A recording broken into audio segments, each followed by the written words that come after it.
Hello dear friends. इस movie में हम देखेंगे कि किस तरह कुछ सोल्जर्स अपनी जान जोखिम में डालकर एक सोल्जर की जान बचाते हैं। तो क्या वो उसकी जान बचा पाएंगे कि नहीं, आइए देखते हैं। मूवी की शुरुआत में हमें एक बूढ़े शख्स को दिखाया जाता है जो कि एक कब्रिस्तान में, जहां वर्ल्ड वॉर के सोल्जर्स को दफनाया हुआ होता है, वहां एक कब्र पर आके बहुत रोता है और उसे उसके परिवार वाले संभालते हैं। फिर हम 6 जून 1944 बहामा बीच देखते हैं, जहां हमें कैप्टन मिलर और उनकी टीम को दिखाया जाता है। हम देखते हैं कि कैप्टन मिलर और उनकी टीम बहुत मुश्किलात से लड़ते हुए आगे बढ़ते हैं और बहामा बीच को कैप्चर करते हैं, जिसमें बहुत से सोल्जर्स मारे जाते हैं। सार्जेंट हॉर्वेथ कैप्टन मिलर से कहते हैं कि कितना दर्दनाक नज़ारा है, जिस पर वो कहते हैं कि हाँ, दिल को दहला देने वाला। और हम बहुत से सोल्जर्स की बॉडीज़ देखते हैं, जिन पर एक बॉडी पर एस रायन लिखा होता है। यूएस वॉर डिपार्टमेंट में उन फैमिलीज़ को लेटर्स टाइप किए जा रहे होते हैं जो सोल्जर्स वॉर में शहीद हुए होते हैं, जिनमें रायन फैमिली के एक साथ 3 भाई होते हैं और उनका छोटा भाई, जिसने नॉर्मैंडी बीच के आगे कहीं लैंड किया होता है, लापता होता है। ऑफिस लेडी ये सब अपने ऑफिसर को बताती है, तो वो कहते हैं कि उनकी माँ जब ये सुनेगी कि उनके तीनों बेटे शहीद हो गए हैं तो उन पर क्या गुजरेगी। इसलिए उस लापता भाई को फ़ौरन ढूंढा जाए और अपने घर भेजा जाए। नॉर्मैंडी में 3 दिन के बाद मिलर अपने कमांडिंग ऑफिसर से मिलते हैं, जिन्हें उनके कमांडर नॉर्मैंडी में प्राइवेट जेम्स रायन को ढूंढकर वापस लाने के ऑर्डर्स देते हैं। कैप्टन मिलर अपनी टीम जमा करते हैं, जिसमें वो कॉर्पोरल टिमोथी अपहम को भी अपने साथ लेते हैं, जर्मन और फ्रेंच ट्रांसलेटर के तौर पर। रास्ते में वो सब बात करते हैं कि क्या एक सोल्जर की जान बचाने के लिए सबकी जान दांव पर लगाना बेहतर है। और रायबन कहता है कि उसे ये मिशन फालतू लगता है और कैप्टन मिलर से उसकी राय पूछी जाती है, जिस पर वो कहते हैं कि उन्हें मिशन के ऑर्डर मिले हैं और उन्हें ये मिशन पूरा करना है। वो सब एक फ्रेंच विलेज में पहुंचते हैं, जहां कुछ अमेरिकन सोल्जर्स जर्मन से लड़ रहे होते हैं। कैप्टन मिलर उनसे पूछते हैं कि क्या रायन उनके साथ है या उसके बारे में अगर वो जानते हों, जिस पर वो मना करते हैं और दूसरी तरफ चेक करने का कहते हैं। दूसरी तरफ जाते हुए उन्हें एक घर में एक फैमिली मिलती है, तो कपार्जो कैप्टन मिलर के मना करने के बावजूद भी उस बच्ची को गोद में उठा लेता है ताकि कोई सुरक्षित जगह तक पहुंच जाए। लेकिन उसी वक्त एक जर्मन स्नाइपर कपार्जो को गोली मारता है और वह ज़मीन पर गिर जाता है। काफ़ी देर के बाद जैक्सन मुखालिफ स्नाइपर को मार गिराता है, लेकिन तब तक कपार्जो मर गया होता है। वेट कपार्जो के हाथ से वो लेटर लेता है जो कपार्जो अपने पिता को लिख रहा था, और कैप्टन मिलर कहते हैं कि इसलिए हमें ऑर्डर्स को मानने का कहा जाता है, और रायबन रायन को कोसता है। विलेज की दूसरी तरफ कैप्टन मिलर और उनका स्क्वाड रेस्ट करने के लिए एक तबाह हुई बिल्डिंग में बैठते हैं, जहां उनके बैठने पर बिल्डिंग की दीवार गिरती है और उसके अंदर जर्मन सोल्जर्स होते हैं। दोनों आर्मी एक दूसरे पर गन्स ताने सरेंडर का कहते हैं कि अचानक एक मशीन गन से कोई सब जर्मन्स को मार देता है और वो दूसरे अमेरिकन स्क्वाड के लीडर होते हैं। कैप्टन मिलर उनसे रायन के बारे में पूछते हैं, तो वो कहते हैं कि उनके स्क्वाड में एक रायन है। जब मिलर उसे बताते हैं कि उसके सारे भाई मर चुके हैं, तो वो रोता है और वजह पूछता है, जिस पर मिलर कहते हैं वॉर में। तो वो कहता है कि उसके भाई अभी बहुत छोटे हैं और स्कूल में हैं, जिस पर पता चलता है कि ये कोई और रायन है। और मिलर कहते हैं कि उसके भाई ठीक हैं।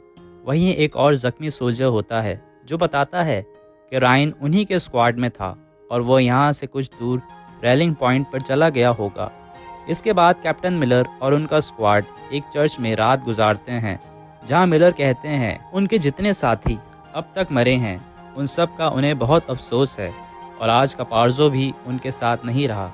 हम वेट को भी देखते हैं, जो कि कपार्जो का लेटर साफ राइटिंग में लिख रहा होता है, क्योंकि उस पर ब्लड लग गया था। सुबह वो सब एक तबाह हुए जहाज़ के पास पहुंचते हैं, जो कि एक रेलिंग पॉइंट होता है। वहां बहुत से एयरबोन के जवान जख्मी होते हैं। मिलर एक पायलट से रायन के बारे में पूछता है, जो कि बताता है कि वो नहीं जानता और उसने अपने साथियों को खोया है। वो उन्हें मरे हुए सोल्जर्स के टैग्स देता है और कहता है कि चेक करें, शायद रायन भी मर गया हो।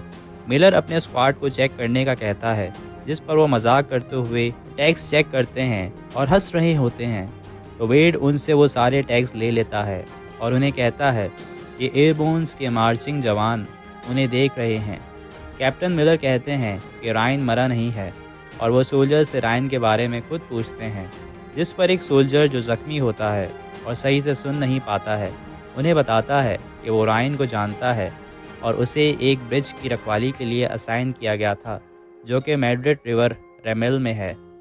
रास्ते में उन्हें कुछ मरे हुए सोल्जर्स मिलते हैं जो कि सामने मशीन गन की वजह से मारे गए होते हैं, जिस पर मिलर कहते हैं कि रायन उनमें से नहीं है।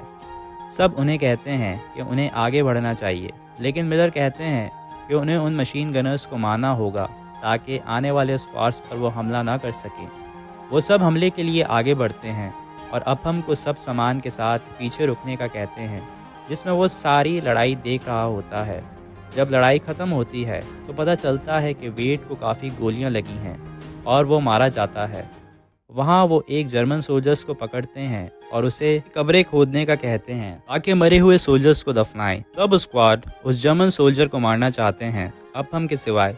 मिलर अकेले बैठ के रो रहे होते हैं अपनी साथी की मौत पर, और सबके मना करने पर भी वो उस जर्मन सोल्जर को आंखों पर पट्टी बांध कर छोड़ देते हैं। ये देख रायबन ऑर्डर्स मानने से इनकार करता है और उन सब में बहस होती है, जिस पर मिलर कहते हैं कि वो एक स्कूल के टीचर हैं, जिस पर सब हैरान होते हैं।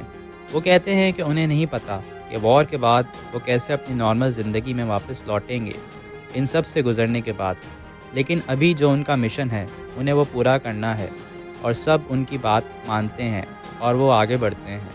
वो सब रमेल पहुंचते हैं तो एक अचानक से एक टैंक आता है जिसे देखकर वो छुप जाते हैं। अचानक उस टैंक पर कोई लॉन्चर से हमला करके उसे तबाह करता है तो पता चलता है कि कुछ एयरफोर्स के जवान वहां छुपे होते हैं। उन्होंने उस टैंक को उड़ाया होता है, जिनमें से दोस्तों सबका नाम पूछने पर एक सोल्जर अपना नाम रायन बताता है, जो वही होता है जिसे कैप्टन मिलर और उनकी स्क्वाड ढूंढ रहे होते हैं। उन्हें पता चलता है कि रायन और उसके साथी एक ब्रिज की रखवाली कर रहे होते हैं और रीइंफोर्समेंट का इंतज़ार कर रहे होते हैं। मिलर बताते हैं कि वो यहाँ रायन के लिए आए हैं।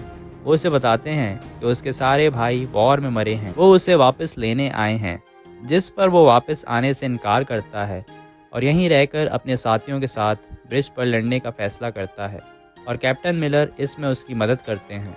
मिलर सबको ऑर्डर्स देते हैं कि वो सब हमले की तैयारी करें और उनके पास जितने भी एमुनेशन हैं उसे इस्तेमाल में लाएं, जिसमें सबको उनकी पोजीशंस पर सेट करते हैं और सब मिलकर साथ में बॉम्ब्स और मशीन गन्स को सेट करते हैं आने वाले जर्मन ट्रूप्स से लड़ने के लिए। इन मिलर को बताता है कि उसे बहुत वक्त हो गया अपने भाइयों के साथ वक्त गुजारे, और जब आखिरी वक्त वो सब साथ थे तो उन्होंने कितना एंजॉय किया था और फिर वो सब आर्मी में आ गए। अभी वो सब बातें कर ही रहे होते हैं कि ज़मीन के थरथराने से उन्हें पता चलता है जर्मन आर्मी नज़दीक है। कैप्टन मिलर सबको अपनी पोजीशंस लेने का कहते हैं। जैक्सन उन्हें बताता है कि जर्मन आर्मी बहुत ज़्यादा है और उनके साथ काफ़ी टैंक्स भी हैं।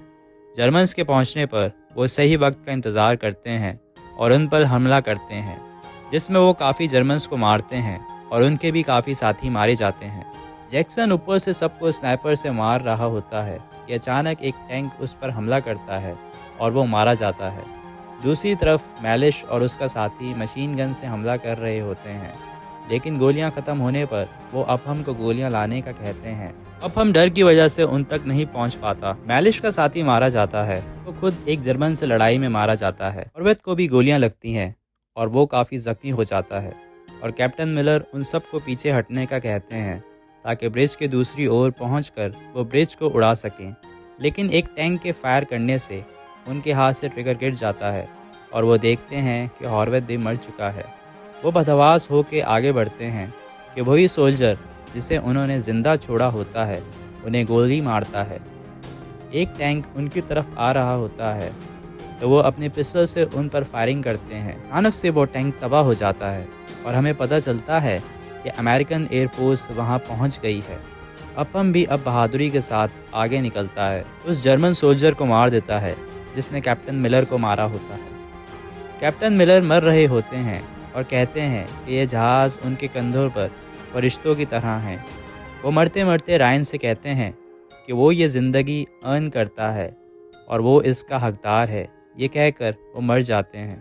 रायन और रायबन अफसोस में उनके पास खड़े होते हैं और हमें मूवी का वही शुरू दिखाते हैं जहां रायन कैप्टन मिलर की कब्र के पास खड़ा होता है और कहता है कि वो हर रोज़ ये बात सोचता है जो कि उन्होंने उस दिन ब्रिज पर रायन से कही थी कि उसने एक अच्छी ज़िंदगी जीने की पूरी कोशिश की है और वो उम्मीद करता है कि ये काफ़ी था, कम से कम कैप्टन मिलर की नज़रों में, और जो कुछ उन सब ने उसके लिए किया उसे कभी नहीं भूलेगा। वो अपनी पत्नी से कहता है कि वो उसे बताए कि वो एक अच्छा इंसान है और वो कहती है कि हाँ तुम हो। रायन कैप्टन मिलर को सल्यूट करके उन्हें ऑनर करता है और ये मूवी यहीं ख़त्म होती है। तो दोस्तों, अगर आपको ये एक्सप्लेनेशन अच्छी लगी हो तो हमारे चैनल को सब्सक्राइब करें और वीडियो को लाइक करें। Thank you.